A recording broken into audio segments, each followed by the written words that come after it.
What up, fam? Hey, Hollis.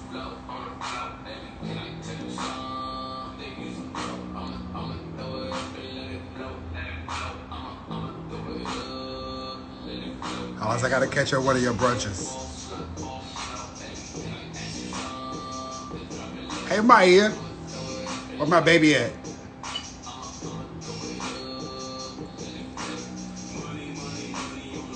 How are my health and my spirits? I'm good. I just finished a workout. I'm pouring me a drink. I'm excited about this car. Yes, get the order brush. Yes, Fran, level up. Let's do it. Actually, so I'm good. Thank you for the question. Hope everybody else is doing well. Last week was a bitch, heavy as hell. I had James Baldwin and Rage on my mind a lot last week. Here we go.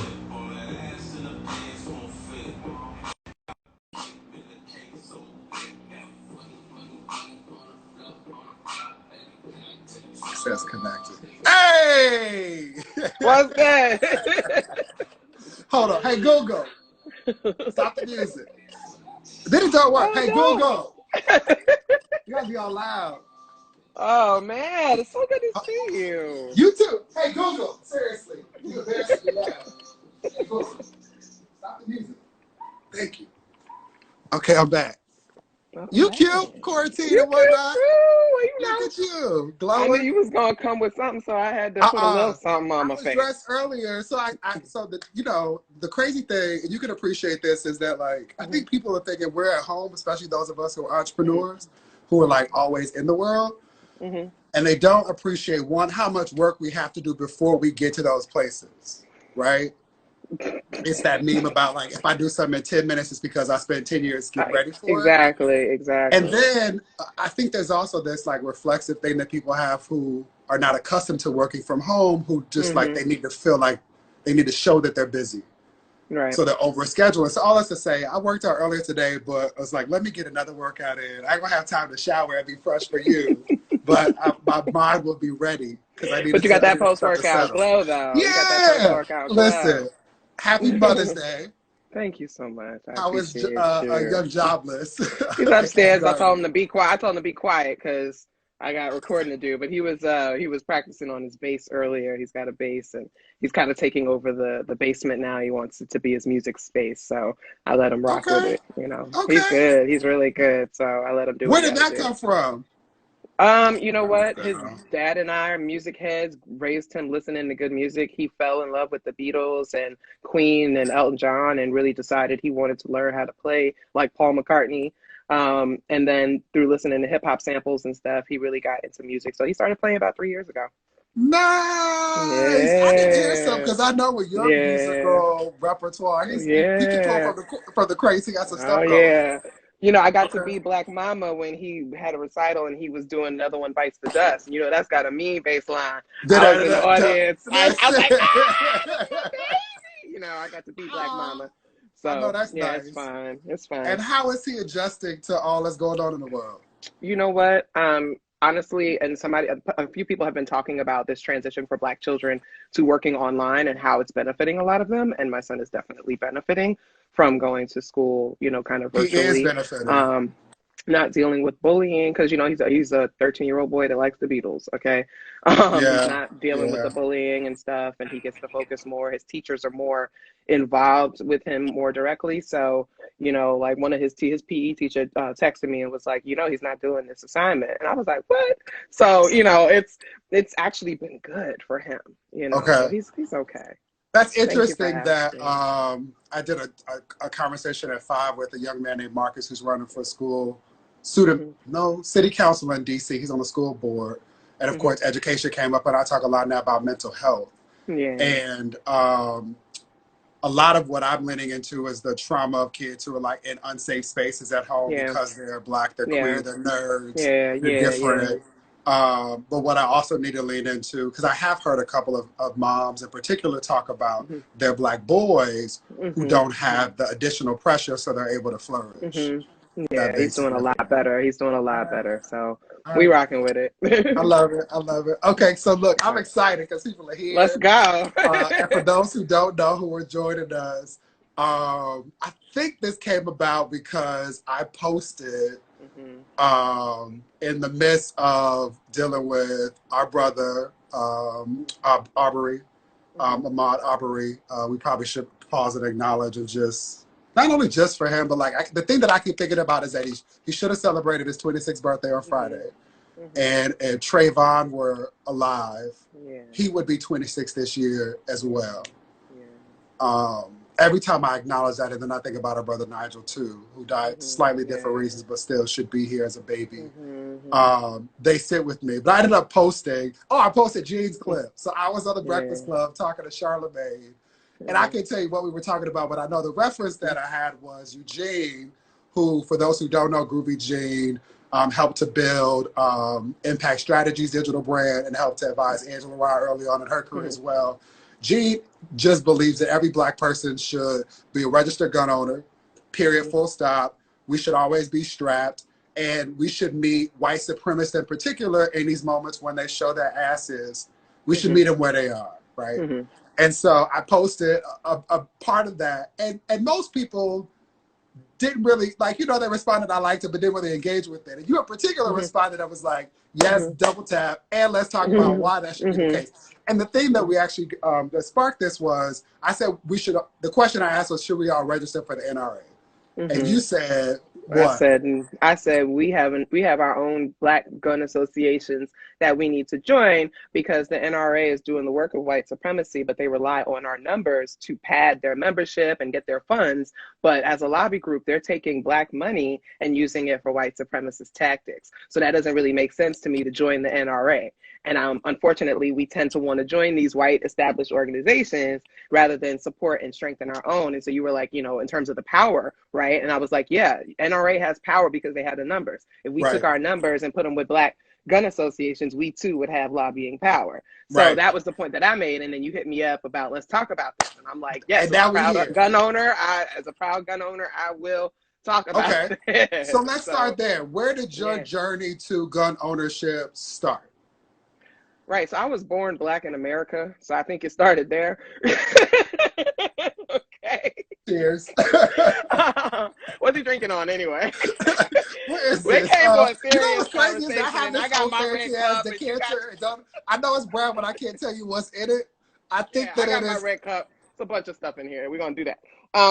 I don't even know. Honestly, you know, it's funny because I've been an activist, you know, Black liberation activist going on 22 years now. And I used to actually be like, you know what, we don't need the guns because, you know, we don't need more violence or whatever. But I definitely shifted. I feel like I got radicalized when I was in like boarding school and college. Being around so much prolific whiteness will radicalize you. And I was just like, yo, they really don't. Can I cuss here? They really don't give a fuck about it. You and your house, you know? I'm at my house, I'm gonna tell you no. But I was, you know, and it was like, okay. So I ended up leaving undergrad, which was here in Philly, and I moved back to New York.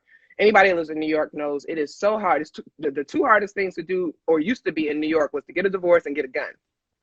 And that, I tried to get a divorce in New York. That changed. And one part of that at least. One part, but getting a gun is very, very difficult. And you can understand 8 million people in such close, you know, quarters, they're not going to make it that easy. You mean legally? Legally, right. You can get a gun anywhere, but to legally get a permit and possess a gun and all that kind of stuff, it's a process. And so a lot of people don't do it. But then I moved back to Pennsylvania 4 years ago, and this is a purple state. This is an open carry state. This is you don't need a permit or license or nothing to own a gun. You can own a gun in your house. You can own a gun at your place of business. And if you want to walk around with your gun, you can wear it as long as it's visible. If you want to conceal it, you just have to get a concealed permit, which doesn't take nothing to get. I'm actually on my way. I'm just waiting for my fingerprints now. And these recent things have really just kind of reminded me, oh, girl, remember you were supposed to get your CCL? So get your CCL. So, you know, I started that process, but you can't go get fingerprinted nowhere because of the, you know, the social distancing. But then I was dating someone and he was, you know, he really, really opened my eyes. He's a gun owner and really opened my eyes to like why it is super, super important for us to be armed. And I remember us having a conversation and he had asked me a question. He said, well, if you're home with your and white supremacists show up at your door with guns, how are you going to protect your child?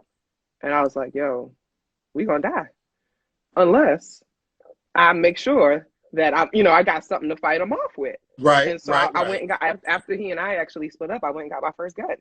And I was Okay. like, I'm not playing. And actually, I just got another one in the midst of all this. I'm picking it up on Wednesday. They told me my appointment is on Wednesday. I'm going to go pick up my second one because I have a 13-year-old black son. I am a black woman in America. The games are not being played right now. Right, And right. I feel like it is absolutely 100% my right as a citizen. I vote, I pay taxes. It is my right to arm myself. And we talk about the Second Amendment. I just want to can I remind people what the Second Amendment says? Please, I because got most it people right don't here. know. Most A people lot don't of know the people don't law. know what the Right, Second Amendment is, and I right. want to contextualize it. A well-regulated militia being necessary to the security of a free state, the right of the people to keep and bear arms shall not be infringed. And I brought this up many times over the years on Twitter because I look at Black people as, the state, like Right. we're a state of people. And we're talking, and it goes on to talk about like terrorism and things like that. White supremacy is terrorism. And so Black communities, if we look at the Black communities as our free states that we're trying to have, we are under attack by this terrorist threat of white supremacy. Therefore, we have every right to try to protect ourselves.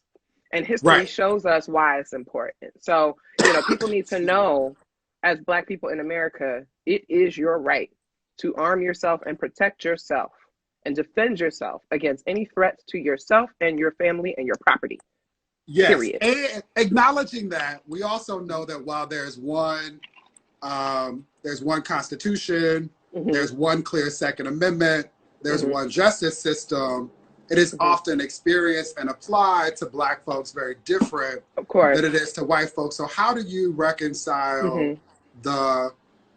all of what you said being very Mm-hmm. true, right? Like, period, full stop. And it is also very true that the fastest way to get to, I have on, you probably can't see it, but I got on a Mm-hmm. Death Row shirt, right? Mm-hmm. The I have on my fastest way, see, unapologetically Black. and we Black and red, we coordinated, great mind, right? And so, I grabbed this thinking about the reality that statistically, the fastest way to get to death row as a Black person is to shoot or to be charged with having shot a white person and killed a white person, right?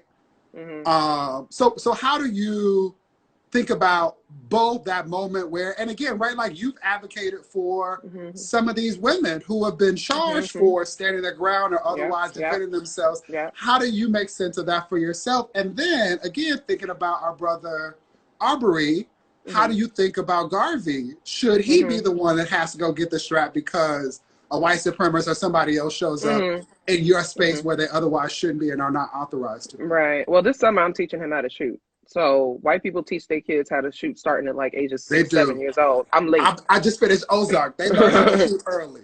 No. So I'm late, and he's 13. This summer we are going. He's going to learn how to shoot. How do I reconcile it? Well, I look at history, right? And there's been this conversation lately. And here's the thing: I got to say this, white people that's watching, I got to call y'all to the carpet.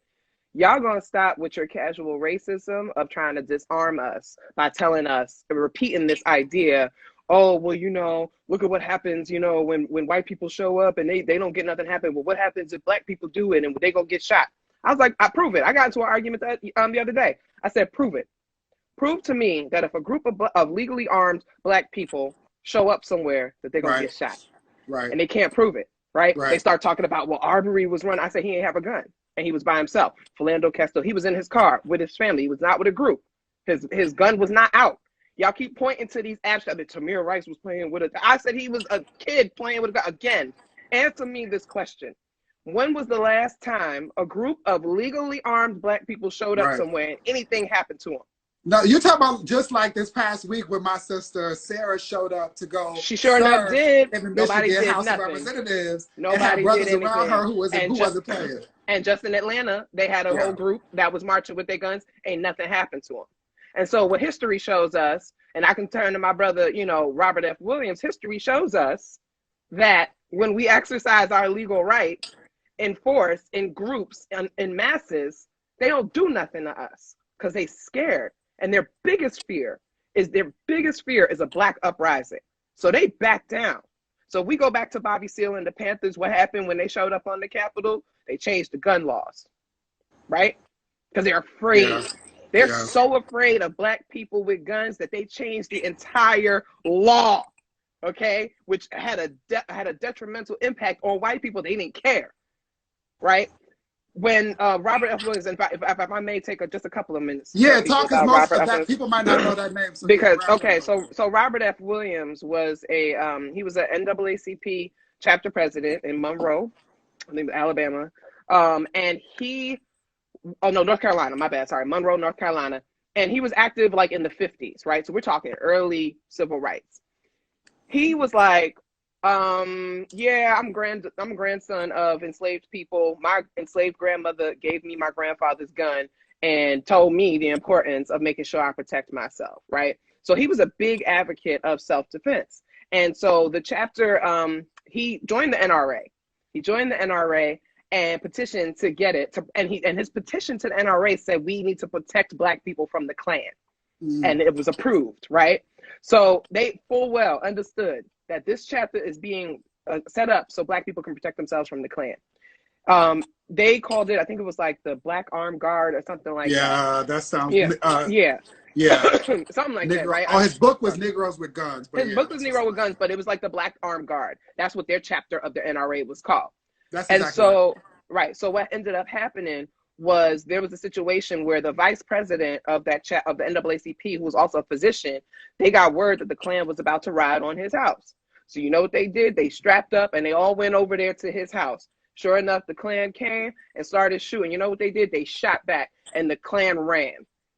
And after that, what ended up happening?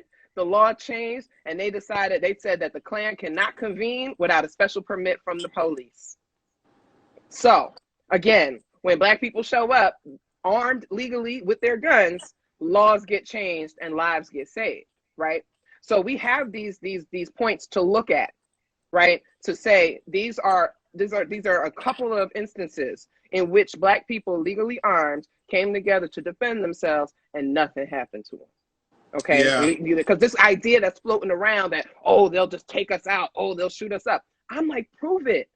We keep buying into this. We keep buying into this idea that we have to be submissive, that we have to be docile, that we show up, and I'm not, again, I want to make it clear. I have no beef with the nonviolent movement because I understand where it comes from and I understand what it's about. At the same time, I also understand that the nonviolent movement is about protecting Black lives. Okay. And like Brother Malcolm said, by any means necessary, a lot of people throw that around, but they ain't really about that life. Most people are not actually. About like by any means necessary. And perhaps it's because I am a Black mother. I feel this deeper in my soul. By any means necessary means I will shoot you if you threaten my child's life or mine. Bottom line.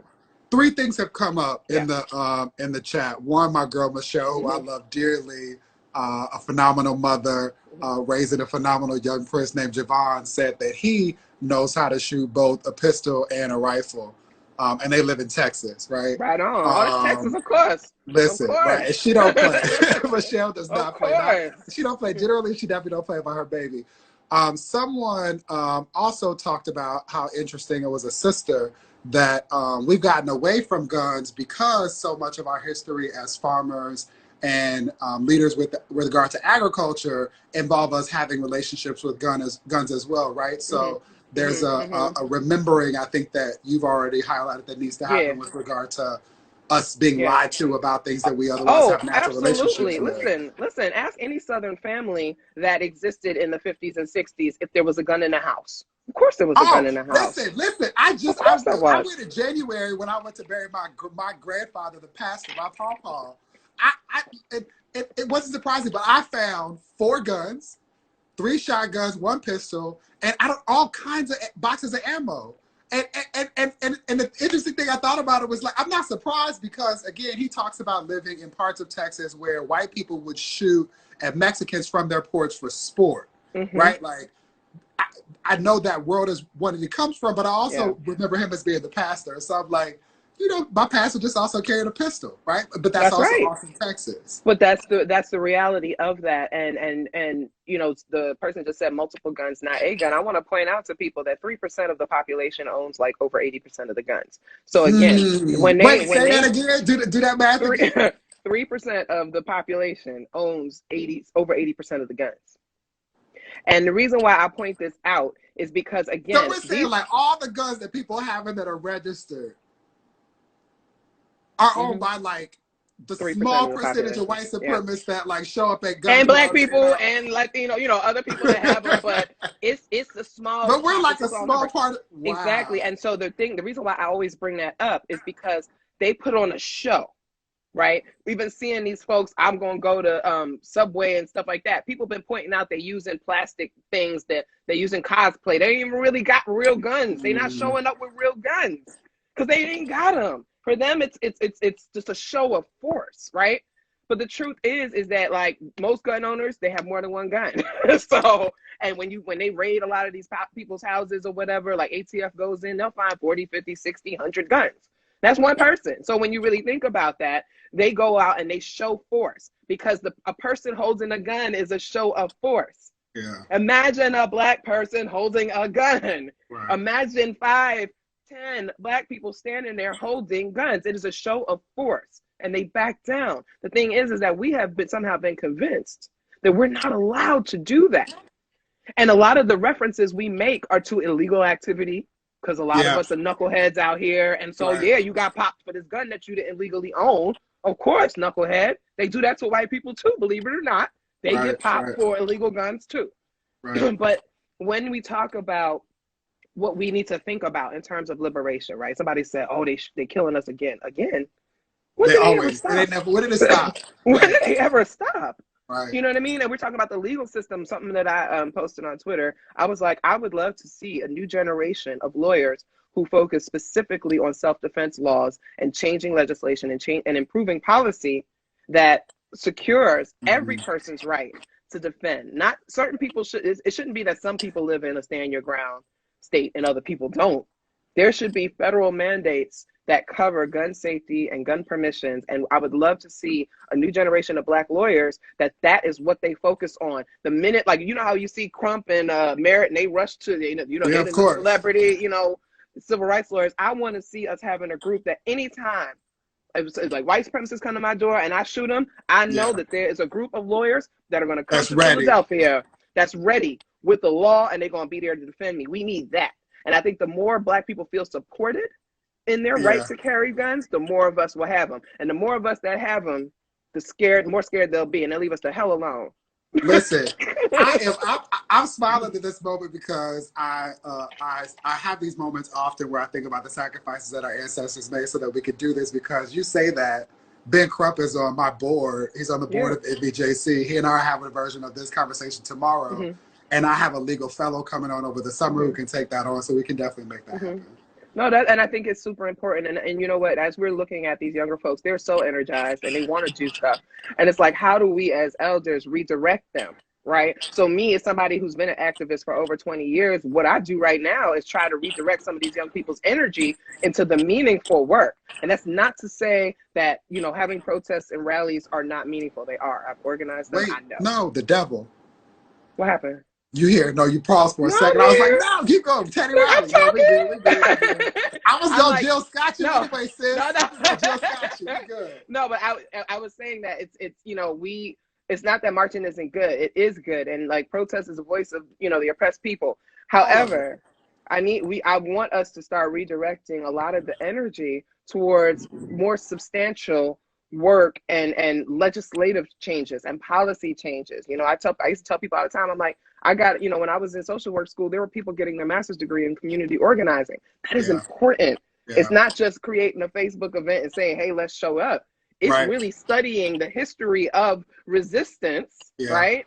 And teaching people how and training people. Remember the folks sitting at Woolworths, the reason they were able to sit at the counter is because they went through months of training on how to deal with that. They were prepared. And so we need to make sure that folks today understand the history and the legacy from which they come, this legacy of resistance and protest, and empower them to engage in the tangible actions so we can have a protest. I get it. Arbery was killed. Sean Reed was killed. Breonna Taylor was killed.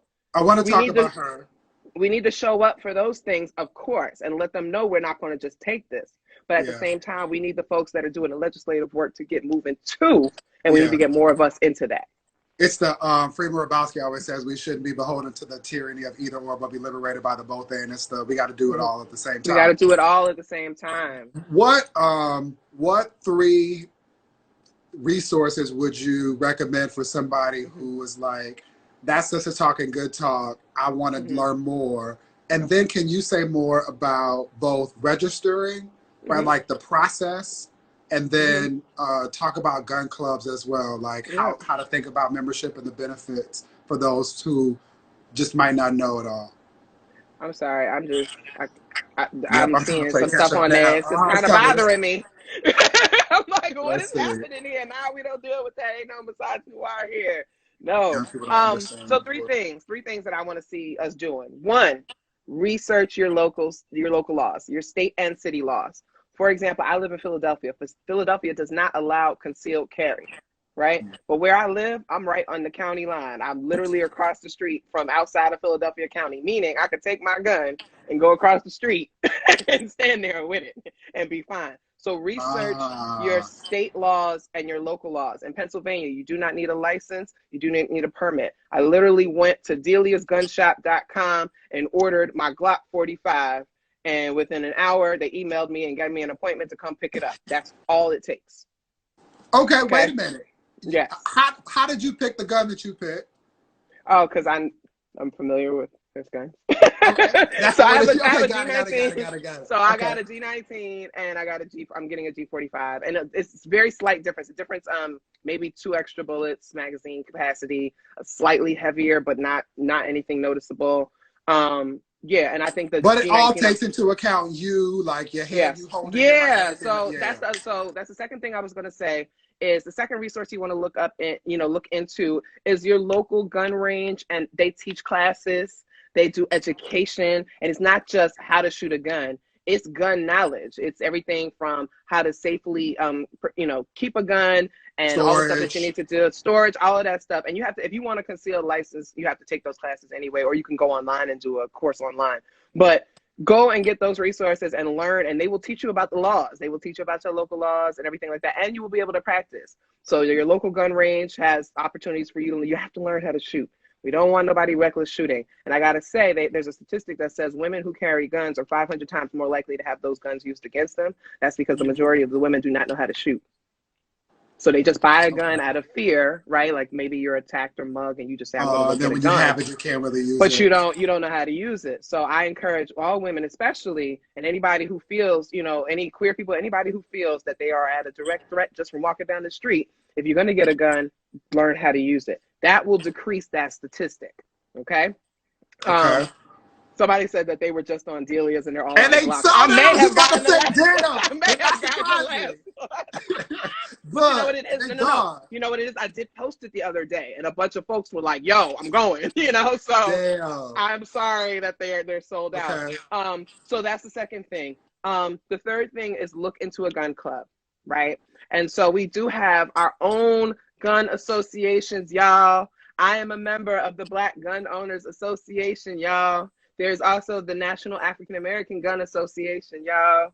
Okay, I know. So wait, National African American Gun Owners Association? Gun Association. And then there's the Black Gun Owners Association. I am a member of the latter.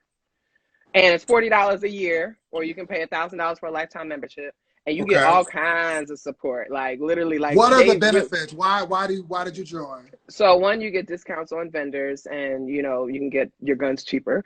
2, they offer insurance. They offer self-defense insurance, right? And what that does is they will dispatch legal assistance if you get caught up in a situation. Okay? With the gun. Because they have those resources. They offer training classes and stuff. Your local classes or whatever, they offer support. Like when you want to have your local chapter, they will offer you support with that. And, connecting, they have conventions, they have, all those kinds of things so that you can be more informed and you can find camaraderie and you can get the support that you need to be a safe, safe gun owner, you know, in the United States. Because just because us having them doesn't mean that, oh, you got a gun now, you big Willie. Yeah, okay. Right. But you also need to make sure that your child can't get to it. Until, you know, that kind of situation, you need to know. This is what I'm now thinking about, like all of the things that go bad and show up on like Law and Order, right? Like you have to have it in the case, and when you're driving, you have to, you know, take the clip out and separate them in the vehicle. All of that kind of like stuff. All of that, And you learn all of that when you go for safety training. You learn all of that when you join a gun club. You get all that education and support and things like that. And if you are an activist of some sort and you belong to a local gun club, you can call on them when you have a rally or a march and call on them. It's like, hey, I need support around this. Walk with me. I need some Fruit of Islam. Okay, I'm Betty Shabazz about this. I need got folks to come through. But I needed you when we was watching on Walmart, on Waffle House, rather. That's what I'm saying. And y'all went in with nothing.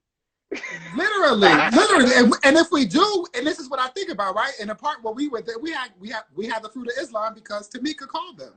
Right. And this is in part what she has talked about is that, like, in moments when Black folks who will say to her, sis, I got you, but don't actually have her, it is the Fruit of Islam that will show up. And in part why that's a whole nother conversation. But shout out to my sister Tamika, who I ride with. You had somebody ask, as a person who from South Florida, minutes away from Parkland, how would you have this conversation around people who would rather remove guns from all people than equipping people of color? Question. How do you have that conversation? I mean, again, I go back to Bobby Seale, and that's exactly what happened, right? California gun laws changed because they didn't want, you know, Negroes having guns.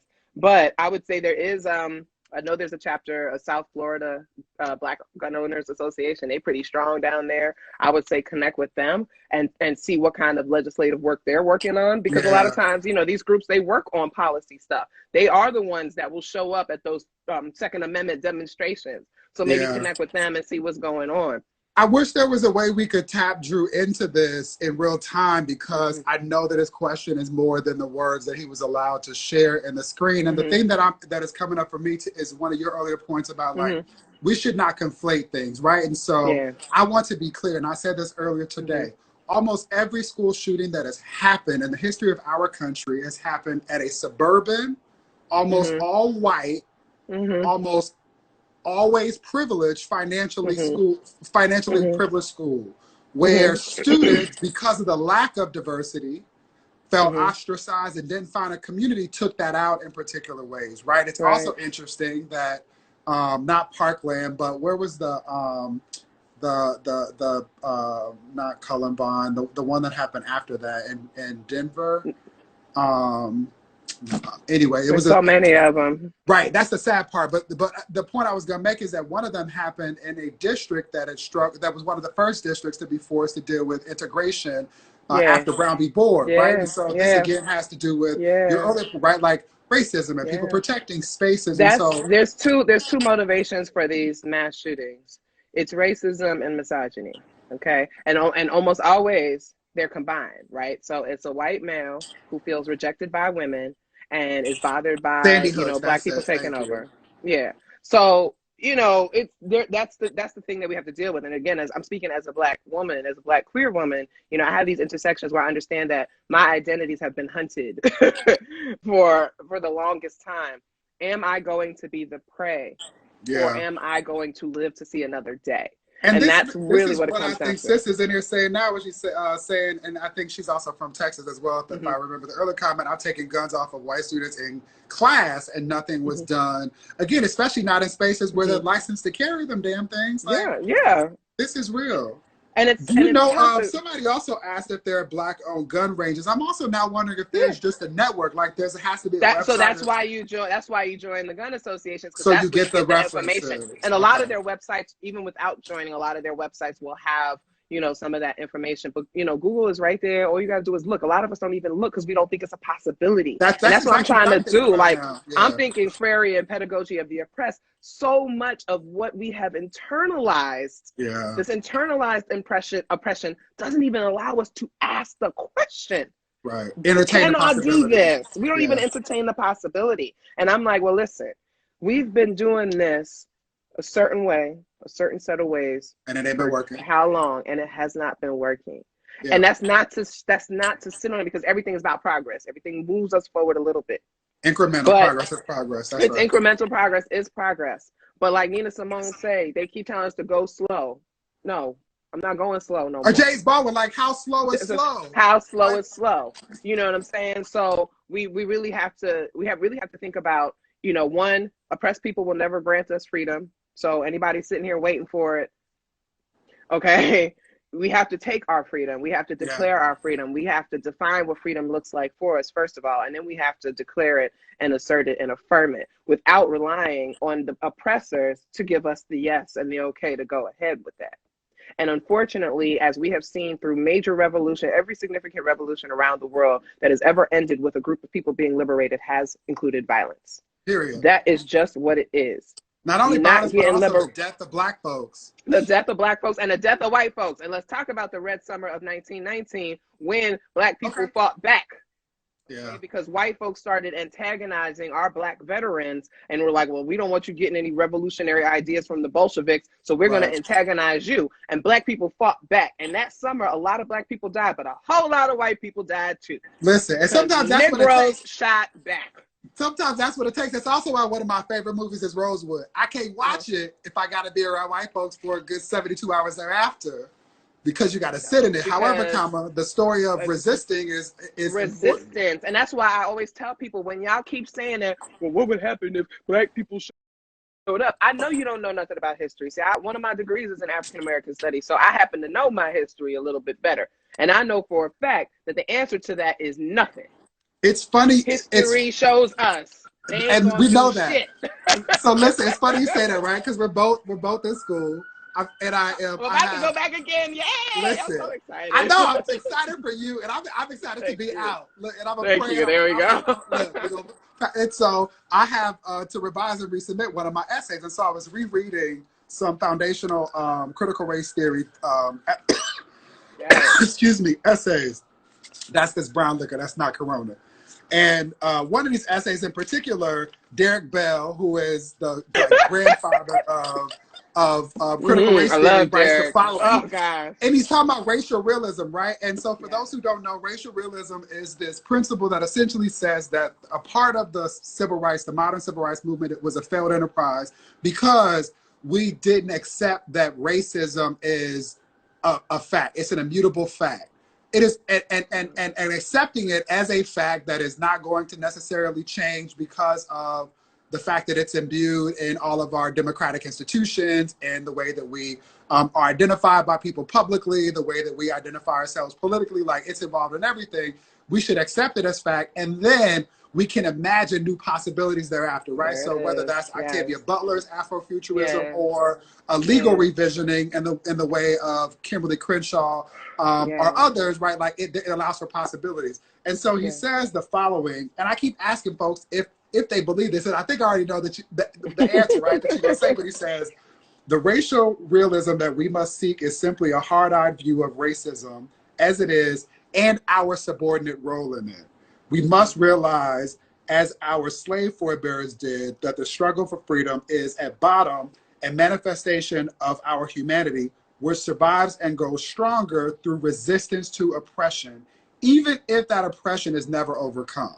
And I've struggled heretofore with accepting this because I haven't wanted to like believe that I'm struggling and I'm toiling, knowing that I'm not going to win.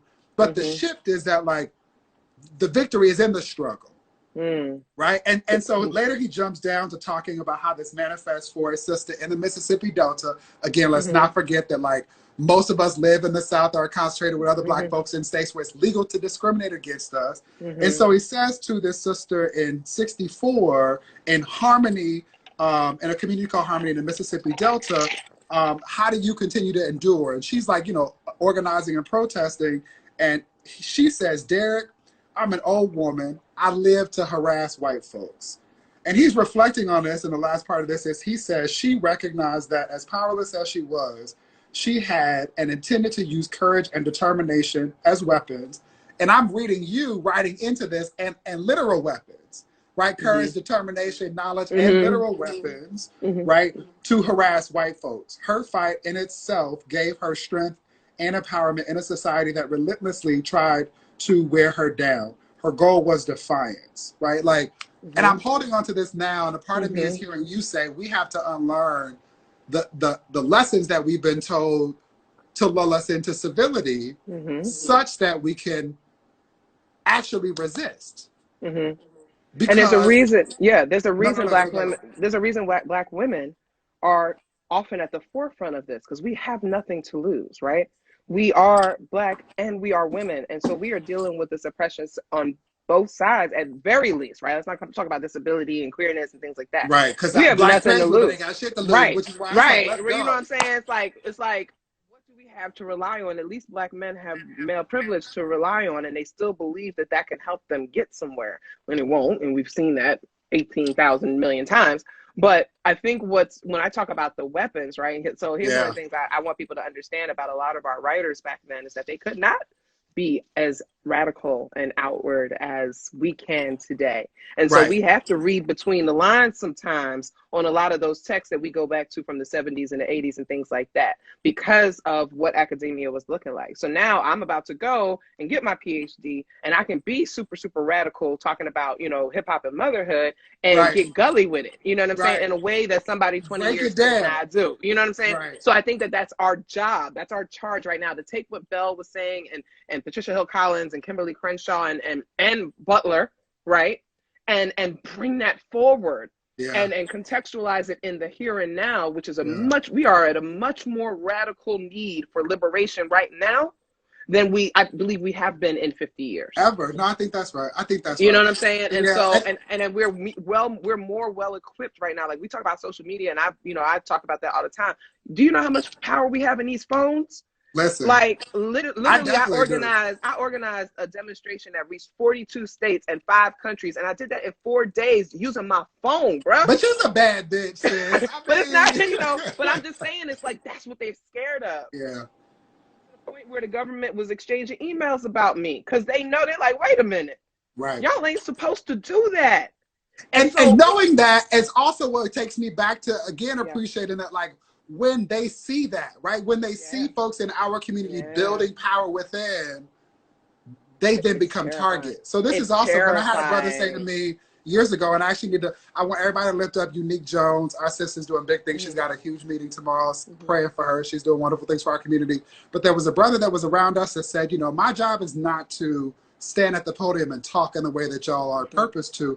My job is to protect y'all, because people are going to come for you. And there's a part of me that continues to go back to, like, and this is just what I think the ministry in this moment is, like, in that moment when we're pushed, we got to be ready.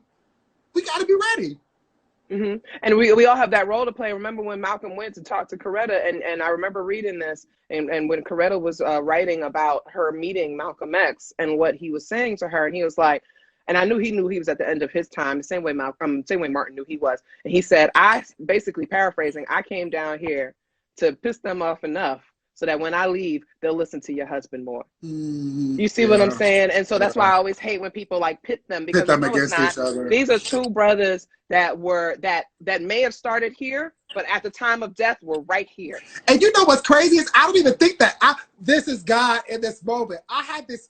I was born on the day that Malcolm died. I just recorded. There's his Audible. The autobiography is about to be released via Audible. This is not an ad. I don't have another partnership with them. I got my I'm reflecting on this, right? But I was reflecting on this, and then literally when Jill and Erica, and my God, thank God for Black women. Just thank God for Black women. But watching them love on each other in the moment where she said, right, that like people pitted us against each other from the beginning, and there's always been space for us.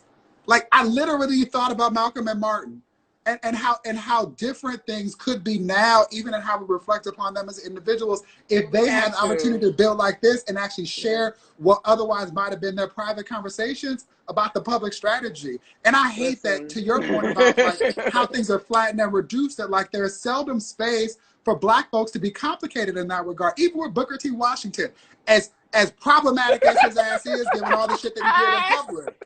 I just want us to be. I'm sorry. I feel what you're saying, bro. But You like, no.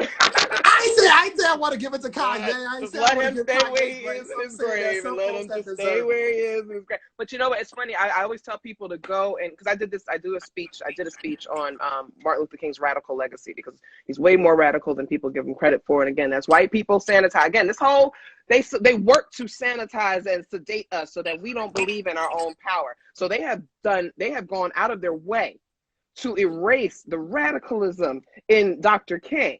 Yeah. And so one of the things that I was talking about, I tell people all the time, please read his interview in Playboy magazine, because you will learn and you will see a different Dr. King than anything that you've been taught. I did the speech and I asked the crowd, I'm at my Ivy League alma mater, I said, how many of you can name name at least 2 Martin Luther King books? They can't. One person raised her hand, and it was most folks haven't even read the damn I said, how many of you can name at least 3 Dr. King speeches? But yet this is a Dr. King day of service, and y'all can't name 2 books or 3 speeches. No. You don't know. You call it I Have a Dream speech. The speech is called Normalcy No More. That's not the name of the speech, right. It's called Normalcy No More, which is more radical. Yeah. Settling for normalcy. There will be normalcy no more. That is a radical vision that has been which is changed applicable now. Exactly. Applicable now. This moment, I want to go back to normal. Normal ain't work for us. There ain't no normal. So they changed it and referenced it as the I Have a Dream, because that is softer. That is more acquiescing. And they only cite the parts where he's talking about I have a dream about my black kids and having sex with, I don't know what that, whatever. But the first part of that damn speech is some of the most radical words you'll hear come out of a black man's mouth. So, you know, I implore people even now to not give in to this rhetoric right now that's going around. And if you notice, it's mostly white people saying this. They want their retweets. They want, you know, the clout. They want to seem like they woke. But it's mostly white people that are saying, oh, you know, if black people show up with guns, they're going to get shot. Prove it. Prove it. Prove it, Mr. White Man. I think you know so much. Prove it. That's okay. Yes, let's stay in this space, because Dre also is acknowledging the trauma that we have around our bodies being victims of gun violence. So I'm trying to build up the arsenal for responding to this, right? And so one bullet in the chamber is there's no evidence of black folks showing up armed legally and not being able to stand their ground, to use the language that exists. That's one.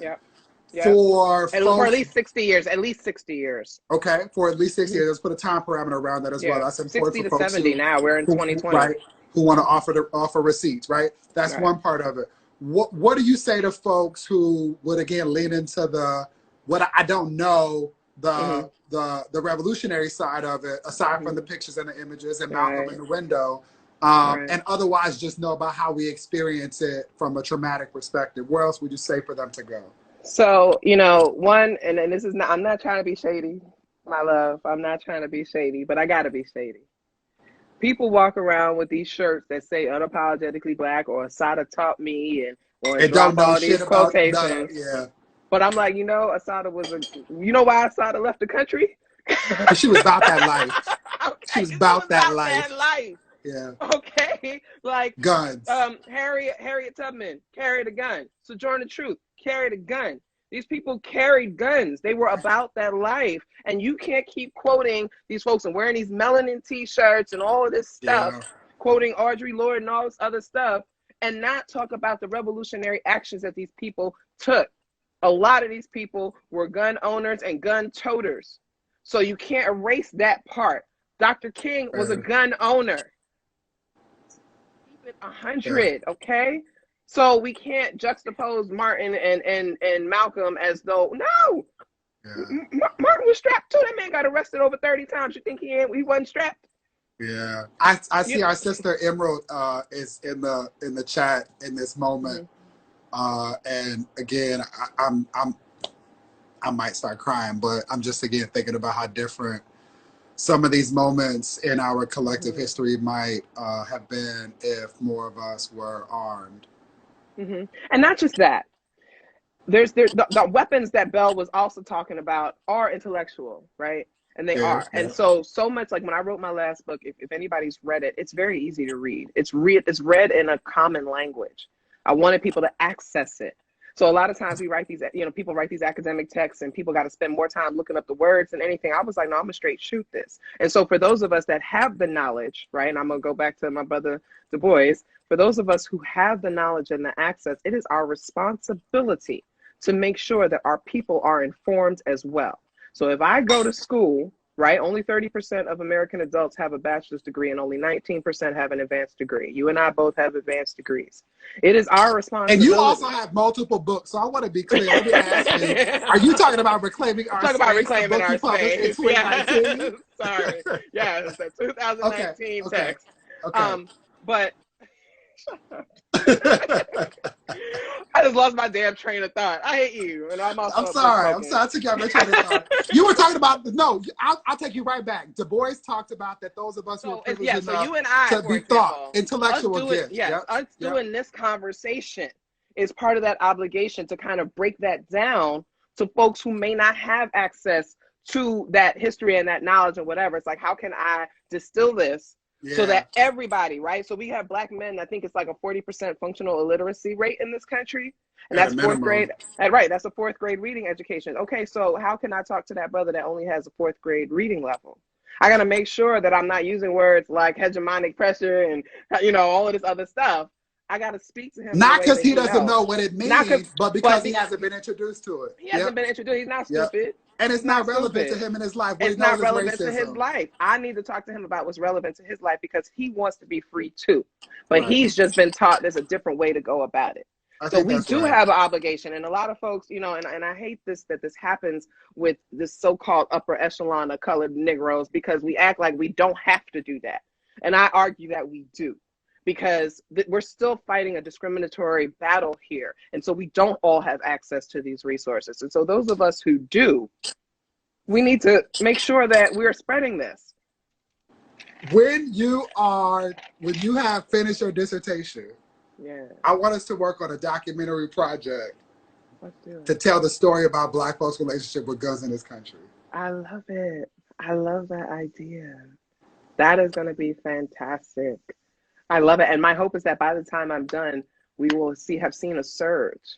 I've been wanting to plan a Black Gun Buy Day for the longest. Let's just do years. It. I mean, it's complicated now, but I mean, why not? We can align it. We got the power of social media. Pick a day when everything is open and it's safe to go out, where people just go to the local gun shop and we just all buy guns and we hashtag it out and make sure that people are showing. We can do that. We do it to buy Jordans. We do it to everything, and I love Jordans. We're not going to talk about people that get that. I got them too. I got them by the door. I just got some custom-made sneakers made, but okay. No, I feel what you're saying. No, I'm saying like now while we're in quarantine, can we curate? People can get check the classes out off the. Because nothing is free. My homework is I'm gonna take the lessons that you outlined and I'm gonna type it up. Yeah. I will send it back to you so you can bless it and say this is okay, and then I'll share it with all those who are here who will follow us. We'll figure out a way to continue this in real time. But what I'm thinking is stop. She said 4th of July Black Gun Buy. You can't take niggas from you can't take Black people from their barbecue for a day. Again, you see how ingrained that is? Well, and here's the thing. Honestly, Juneteenth makes more sense. I'm worried about our country come 4th of July because we've already seen, right? Like when they opened up the mall on DC, people were out there lost their mind. If not just niggas, but if white folks, if rednecks cannot barbecue and shoot their fireworks and fire, they're gonna shoot us. Oh my God. That is literally what keeps me up at night. When they started talking that economic anxiety nonsense 3 years ago, I already knew what was up. My poetry book is called The Secret of Sugar Water, and the title poem is about white people getting, experiencing extreme economic suffering and turning to Black people and demanding that we take care of them. And that is exactly what is going to happen if this corona stuff continues and this economy does not rebound. White people are going to come after us. They got it. We got the Juneteenth. Let's go back. Juneteenth is kind of soon. Okay, so what if we do the baby kickoff? I love it, but I'm thinking Black people make up the majority of folks dying from COVID, right? So I don't want to do anything that's going to jeopardize people, and not all states. Okay, you're right. So you know what I'm saying. So I want to again. I'm the organizer here, baby. No, like, I love it. You know, I we gotta think about it. And I appreciate that because you give me an opportunity tomorrow. I don't even know if you know. Yeah. I emailed you. I don't know if you saw it or not, but I'll share with everybody tomorrow at 8 a.m. NBJC and Pink Cornrows is launching COVID While Black and Queer.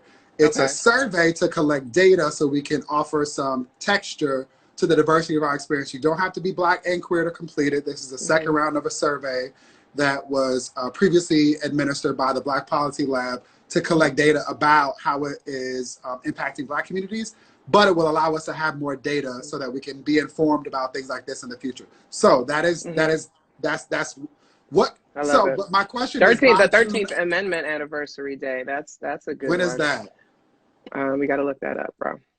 Because I'm wondering if we could all digitally take care of the classes and the certification. Oh, for sure. And so the thing somebody said, they said we still need permits. That's why I said, look at your local laws. A lot of states, you don't need a license or permit for nothing. 13th Amendment is January 31st. So that'll be goals for next year. We could definitely do that. All right, so let's do that. Because I got a trip scheduled to Guatemala City the next week so I can get the hell out of Dodge. Boom. They're going to try to come for me. You know they are. They are, but that's a protection. But you got protection. Okay, listen, so we got a plan. We got a plan. We laid the foundation for remembering our relationship to and history around guns and protection. We have a commitment to encourage and support a new generation of legal scholars who understand and are out in front of us being able to defend ourselves and have legal protection when we do so. And we now have a goal of organizing around January 31st, 2021 for Black Gun By Day or something and it ain't going to be cold because climate change that took winter away. So that's not even an excuse. Listen, but it was snowing in Brooklyn this weekend. That's May. We ain't got to worry about that. Somebody said before or after the election. How about this 2020 election is inconsequential to Black people at this point? And I need y'all to understand that. Whatever happens at this election is inconsequential to Black people. Everything that we need to do, we still need to do regardless. And if Trump gets in, if Trump wins again, was a good chance that he will because he was installed. No! I want him to follow his own advice. He's gonna win. I believe that unless he dies. Unless that man dies. He and his boy both somebody got COVID-19. Unless he dies. The White House is small. He really looks like he's going to win again. But even if Biden wins, it doesn't matter. I don't want Black people to be like, oh, we got to. No, there's no sigh of relief. President Obama gave us the Blue Lives Matter bill. There is never a time for us to relax and breathe when it comes to Black liberation. Does not matter who is in the office. We had a Black man in the office for 8 years and we still have no legal protections for protecting Black lives. We got a police bill though, protecting police. So what makes us think that Joe Biden being president is going to push us any closer to our freedom and our liberation? So whoever wins, it doesn't matter. We still move forward with our plans to protect our communities, to strengthen our communities. You know what I mean? And there's so many ways that we can and have been doing it. So I want to shout out all the folks that are really on the ground doing a lot of work here in Philly. There's a lot of anti-gun activists here that get no love and no shine. Spend the last 2 minutes. We got 2 minutes. Spend the last 2 minutes. Shout out everybody. Yep. Shout out. Give the resources. No, it's just. So I want to make sure y'all go and look up these gun associations. I want y'all to go to Google and look up your local gun clubs and things like Black-owned gun clubs. I want y'all to reach out, send an inquiry, just try to do something. Educate yourself. Think about when your first activities out of COVID. I'm gonna go to the gun range. They will lend you a gun. You don't even have to buy it. They will lend you one if you need to. You're going to go and you're going to shoot it. This is what we're going to do. That's a cute date, too. I've done gun range dates. Very sexy because you work it out. Yes. You pop off some magazines. You go home. It's really great sex. It is electrifying sex. And people don't know. Also, you got books on sexual intimacy, BDSM. I do. I have a column. So I have a column at Zora Magazine, at Zora Mag. I do a weekly love, sex, and relationships column, really from a seasoned woman feminist perspective. Grown. I do that. I do have several books, so you can look up Feminista Jones and look up all my books and buy them. Please follow my sister. But there is no sex. There is no sex like after shooting a gun sex. Are you kidding me? Listen, okay, so we got 40 seconds left. I want to say thank you I love you so much. Showing up always. Whenever I call, you always show up no matter what's going on. I want everybody who has followed us through this course of this conversation and who will see this later, please follow her, subscribe to her Patreon, order all of the books. I have ordered them not just because I love her, but because the work is needed in the world. All of these comments are dope. People are just affirming everything that I do. Thank you, everybody, for coming. Listen, thank y'all for being here. This is dope. I got to go back and read all these comments. Dre, thank you so much. We need to talk.